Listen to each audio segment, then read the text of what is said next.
শুভেচ্ছা সকলকে। আজকে আমরা জানি বাংলা সাহিত্যের বিখ্যাত কবি ফরুক আহমদের জন্মদিন। এই উপলক্ষে ওনার জন্মদিনের শুভেচ্ছান্তে আমরা একটা লেখা পাঠ করছি। লেখাটা লিখেছেন আহমদ ছফা। কবি ফরুক আহমদের কি অপরাধ। ফরুক আহমদ বাংলাদেশ এবং বাংলা ভাষার একজন বিখ্যাত মৌলিক কবি। বাঙালি মুসলিম রেনেসাঁর কবি হিসেবে পরিচিতি লাভ করেছিলেন ফরুক।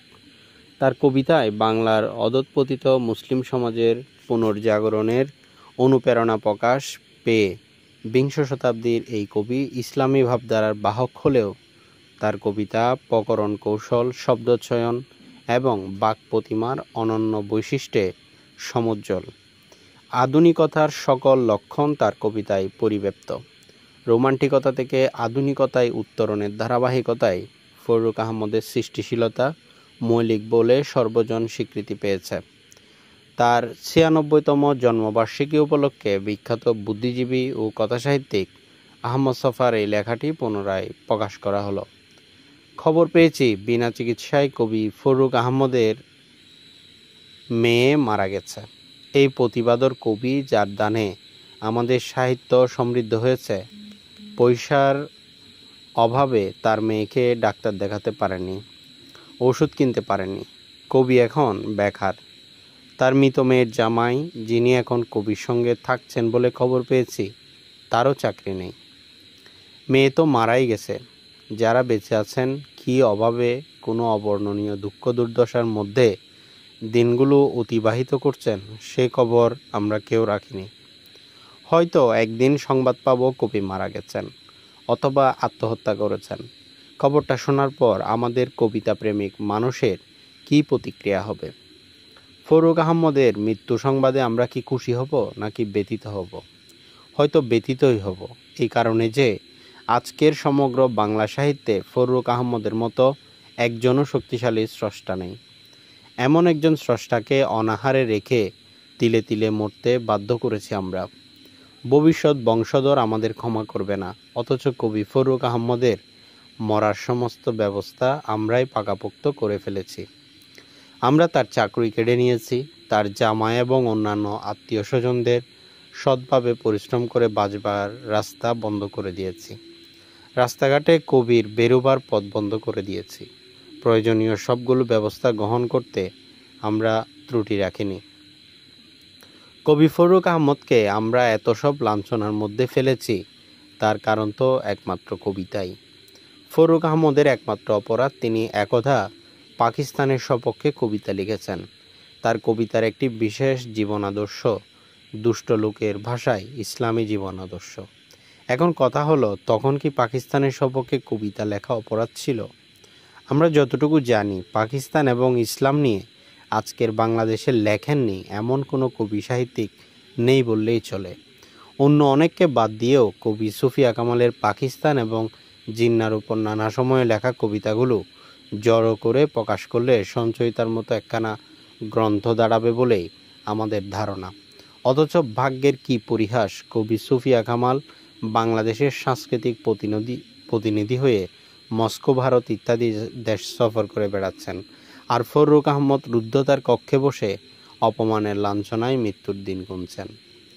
ফরুক আহমদের বিরুদ্ধে আরেকটি অভিযোগ, আরবি ফার্সি শব্দ ব্যবহার করে বাংলা ভাষার সতীত্বহানি করেছেন। কিন্তু কবি ফরুক আহমদ নিজে বলেছেন তিনি শব্দ নিয়ে পরীক্ষা নিরীক্ষা করেছেন। কবিতার ক্ষেত্রে তা নিশ্চয়ই দূষণীয় নয়। বিশেষত বাংলাদেশে এমন একটা সময় ছিল, কবি সাহিত্যিকেরা উর্দু ফার্সি ঘেঁষা দেখাতে পারলে বর্তে যেতেন।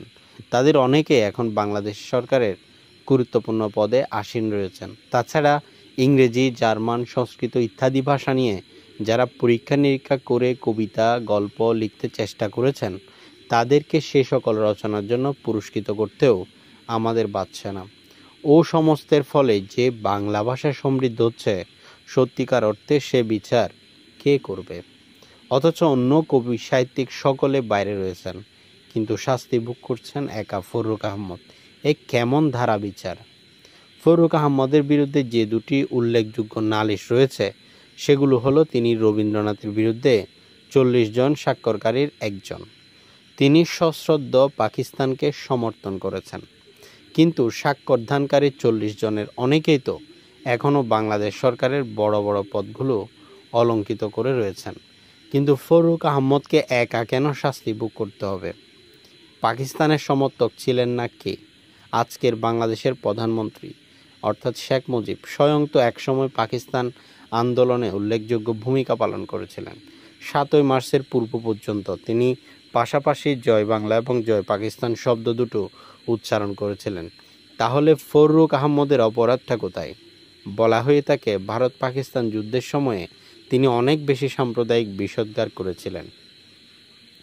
সেপ্টেম্বরের যুদ্ধের সমস্ত প্রমাণ এখনও নষ্ট হয়ে যায়নি। বাংলাদেশের সমস্ত লেখক, কবি, সাহিত্যিক সাম্প্রদায়িকতার পছাড়ে কেউ তার চাইতে বেশি যেতে পারেননি। সে প্রতিযোগিতায় নেমেছিলেন। কেউ যদি চ্যালেঞ্জ করেন, আমরা দেখিয়ে দিতে পারি মানুষের স্মৃতি এত দুর্বল নয় যে হিং টিং চট ইত্যাদি প্রোগ্রামগুলো ভুলে গেছে।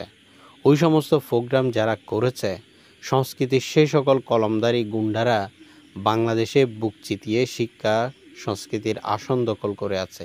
কি আশ্চর্য! চাকুরি হারাবেন, না খেতে পেয়ে মারা যাবেন এক ফরুক আহমদ।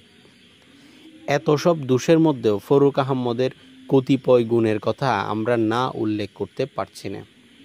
সেপ্টেম্বর যুদ্ধের পরে কবি ফরুক আহমদকে যখন প্রাইড অফ পারফরমেন্স দেওয়ার কথা ওঠে, তিনি অস্বীকার করেছিলেন।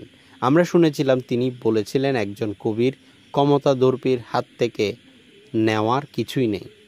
খবর পেয়েছিলাম সে প্রাইড অফ পারফরমেন্স এমন একজন সাহিত্যসেবীকে দেওয়া হয়েছিল। এখন যত্রতত্র তার শোকসভা অনুষ্ঠিত হচ্ছে। সরকারি বেসরকারি দলের সকলে তার কথা মনে করে শুক্রাশ্রু বর্ষণ করছেন। মজার কথা হলো, তিনিও দখলদার পাকিস্তানি সৈন্যদের দ্বারা বাধ্য হয়ে পাকিস্তানের সপক্ষে বক্তব্য রেখেছিলেন। যাকে নিয়ে এত লাফালাফি, তিনি যদি বেঁচে থাকতেন আজ হয়তো কারাগারেই থাকতেন। আমাদের কথা হলো, ফরুক আহমদের মতো একজন শক্তিমান স্রষ্টার চাকুরি কেড়ে নেওয়া, সপরিবারে তাকে মৃত্যু যন্ত্রণা দিয়ে হত্যা করার পেছনে ন্যায় নীতি সঙ্গত কিছুটা কি হতে পারে? আমরা বাংলাদেশে আরও একজন খ্যাতনামা কবির কথা জানি, কবি শামসুর রহমান, যিনি পাকিস্তানি দখলদার সৈন্যদের তত্ত্বাবধানে সর্বাধিক প্রচারিত বাংলা দৈনিকটির অর্থাৎ দৈনিক পাকিস্তান সম্পাদকীয় রচনা করেছিলেন। ওই পত্রিকার চাকুরি করেন আরেকজন কবি সম্পর্কে কানাঘুষা শোনা যাচ্ছে যে তিনি পাকিস্তানি মেজর ক্যাপ্টেনদের সাহায্যে নাম ভাঙিয়ে লাহোর, করাচি ছুটোছুটি করেছেন। কেউ যদি আমাদের বক্তব্যকে অসত্য মনে করেন, বাস্তব প্রমাণ দাখিল করতে পারব। কত মুসলিম লীগ এবং জামায়াতে ইসলামীর গুন্ডা, এনএসএফ এর চর সরকারি আনুকূল্যে পুনর্বহাল রয়েছে। তাদের সঙ্গে হাজারকে হাজার, একজন দুজন নয়। কিন্তু শাস্তি ভোগ করবেন একজন আত্মমর্যাদা জ্ঞান সম্পন্ন কবি? এই ধরনের অবিচার আমাদের বাংলাদেশেই হওয়া সম্ভব। প্রসঙ্গত, ভূতপূর্ব পাকিস্তান অবজারভার পত্রিকার কুখ্যাত বার্তা সম্পাদক ABM মুসার নাম বলতে পারি। এই মুসা সাহেব মুক্তিযুদ্ধ চলাকালীন সময়ে কলকাতা যেয়ে হিন্দুস্তান স্ট্যান্ডে আওয়ামী লীগারদের বিরুদ্ধে যে বিষোদ্গার করেছিলেন, দেশপ্রেমিক নাগরিকদের মন থেকে সে স্মৃতি এত তাড়াতাড়ি মুছে যায়নি, মুছে যাওয়া সম্ভব নয়। তিনি মুক্তিযোদ্ধাদের দেশপ্রেমিক সম্মানটি দিতেও রাজি ছিলেন না। হিন্দুস্তান স্ট্যান্ডে তাকে রেবেল বলে অবহিত করেছিলেন। সেই মুসা সাহেব এখন বাংলাদেশের সংসদ সদস্য। ফরুক আহমদের অপরাধ শেষ পর্যন্ত এই দাঁড়ায় যে তিনি অন্যান্য বিশ্বাসঘাতকদের মতো স্লোগান বদল করতে পারেননি।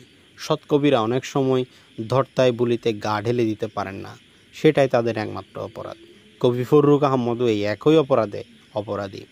অন্যান্য কবি সাহিত্যিক যাদের কোনো রকমের আদর্শবোধ নেই, চরিত্র নেই, সুবিধেটাই নীতি, আমরা জানি তারা আজ ফরুক আহমদের নামে দুটো সমবেদনার কথা কইতে কুণ্ঠাবোধ করেন। তারপরেও আমরা মনে করি ফরুক আহমদ একজন বীর চরিত্রের পুরুষ, একজন শক্তিমন্ত কবি। ফরুক আহমদের রুটি রোজগারের পথ খুলে দিতে আবেদন করার কোনো সার্থকতা নেই।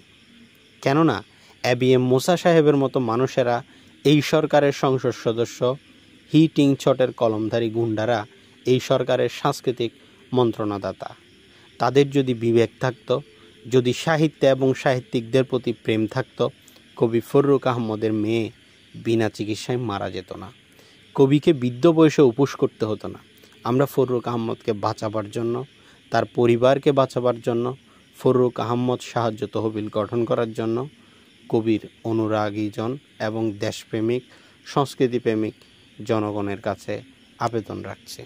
16 জুন 1973।